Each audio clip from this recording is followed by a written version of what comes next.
Hello everyone! Recently I decided to level up my grammar game by using some fancy grammar checker.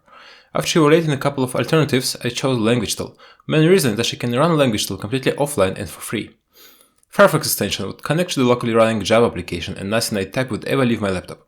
But this video is not about grammar. This video is about Podman, an Open Containers Initiative compliant container management tool similar to Docker. Podman is very lightweight, there is no big fat privileged daemon. It is developed with security in mind and it's a great alternative to Docker for local development. I mentioned that Podman is OCI compliant. Among other things, it means that we can run any existing container image without changing anything. Transition from Docker to Podman can be as easy as replacing every Docker command with Podman command. There is even an official package that provides backwards compatibility by more or less creating an alias from Docker to Podman. But first, why in the world would you stop using Docker? One thing that concerns me about Docker, or rather the way people treat Docker, is that we forget about what Docker is. Let's make it clear, Docker is just one of the many container management tools. No doubt, it was the first widely adopted tool of its kind, and Docker certainly helped to skyrocket container adoption in the industry. But we've all been using Docker for so long that we stopped thinking container and instead we think Docker. Everywhere you go you can see Docker containers, Docker images and Docker registries. In reality, these are just containers, container images and container registries, and this is the terminology we should use. Take Git as an example. GitHub revolutionized the way we all work with Git repositories. But we normally say Git repository and we clearly see the difference between Git, which is an industry standard version control system, and GitHub, which is just one of many services that make collaborative work with Git repositories way nicer. Or take Linux itself. We all have different preferences in terms of which Linux flavor to use. I love Fedora, someone else loves Ubuntu, but in the end we all use Linux and we all understand that we use a Linux operating system. We need a similar mental shift for containers. We need to realize what containers really are and draw a line between containers and the tools we are using to work with them. And to demonstrate that there are solid alternatives to Docker, I am going to show you how to use Podman to build and run container images. But before I start, let me tell you just one more thing about containers. Some of you might think that alternative container management tools are not as mature as Docker. This is a valid concern, no one wants to deal with unstable buggy software. You don't want to do a beta test of some fancy new software in your production environment. But you should not be worried. I'm going to give you a couple of examples why. First of all, Aws Fargate, one of the most popular serverless platforms to run containers, dropped Docker in the latest release. The beauty of this change is that it's just an implementation detail. AWS customers do not need to rewrite their Docker files, they don't need to update their containers. From end-user perspective, Fargate works exactly as it did before. The only difference is that there is no Docker daemon. I would encourage you to follow the link in the video description to read more about this change. Openshift, one of the most popular enterprise Kubernetes platforms, replaced Docker with CRI-O back in June 2018. There is no sign of Docker in modern Openshift clusters.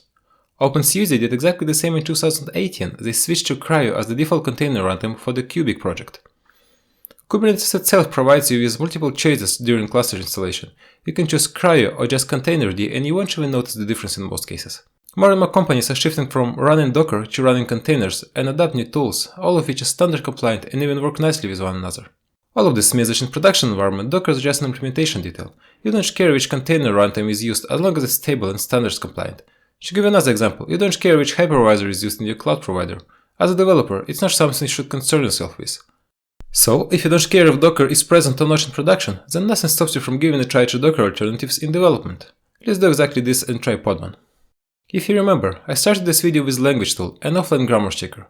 What I'm going to show you now is how to package the Language Tool Java app into a container image and then run it as a systemd unit. First of all, we have to install Podman. I'm using Fedora Workstation, which always has latest and greatest Podman package.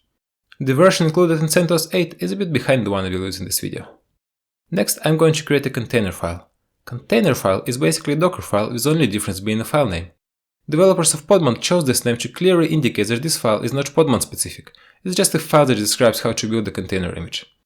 We all should start renaming our Docker files to container files because multiple other container image build tools work with them. Contents of container file are exactly the same as Docker file. We are using here the same commands: from, run, add, expose, and so on. As Language Tool is just a simple Java application, you only need to use the base OpenJDK image, download the application, and drop a simple script to start the application.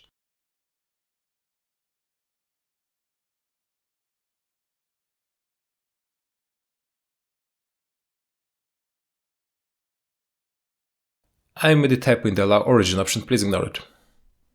After container file is ready, we can build the container image. The command to build the image with Podman is identical to the Docker build command. By default, Podman will try to pull the image from a number of public registries, including Docker Hub. It takes a while to download everything, so let me speed it up a little.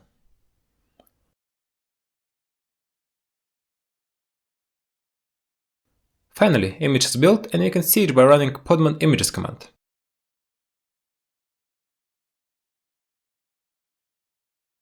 Now let's create a new container from this image. The arguments that Podman run command accepts are more or less the same as the ones Docker run has. Here we expose all the container ports to the host and run this container in detached mode. We can see the container by running Podman ps command. As we used capital P option, Podman opened a random port on the host. Let's quickly verify that application is available over this port. Yep, it looks like it is. I don't want to manually execute Podman run command. I need a language tool to always run the service, and the best way to run services on a Linux host is to use systemd. Remember, Podman doesn't come with a daemon. It relies on a much more secure and simple fork-exec model to spawn containers, and fork-and-exec architecture allows to integrate Podman with systemd really nicely. Podman generate command is really handy. It takes the definition of one of the running containers and generates either a systemd unit file or a Kubernetes pod YAML.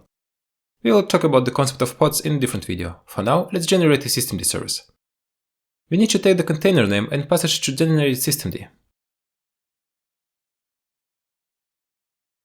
I'm also using new argument to tell Podman to start new container every time the service starts, and files argument to generate the actual service file instead of just throwing it to the standard output. Let's take a look at the generated file. I'm going to rename the service description with something human readable.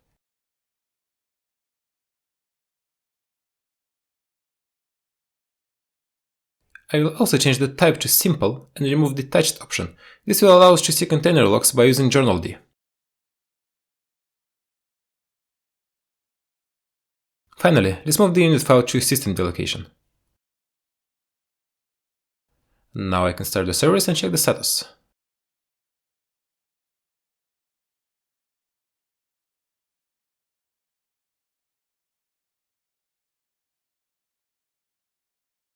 Well, this seems unexpected. Why does Podman try to pull the container image? Didn't we just build it? Yes, we did, but we did it as a personal user and not as a root user. And this is the biggest difference with Docker that you will notice when using Podman. There is no central, system-wide daemon that controls everything. The architecture of Podman allows you to properly scope every container image and container to the user that has this image and run these containers. No other user on the system can see my images and my containers. What it means right now is that I have to build the image again. I do not have to actually rebuild the image. There is a way to copy container images between users. I just do not want to overload you with too much information in this video. Let me time travel so you don't see the build process again. Now I have the image also for root user. If I restart the systemd service, it will pick up this image and run the container.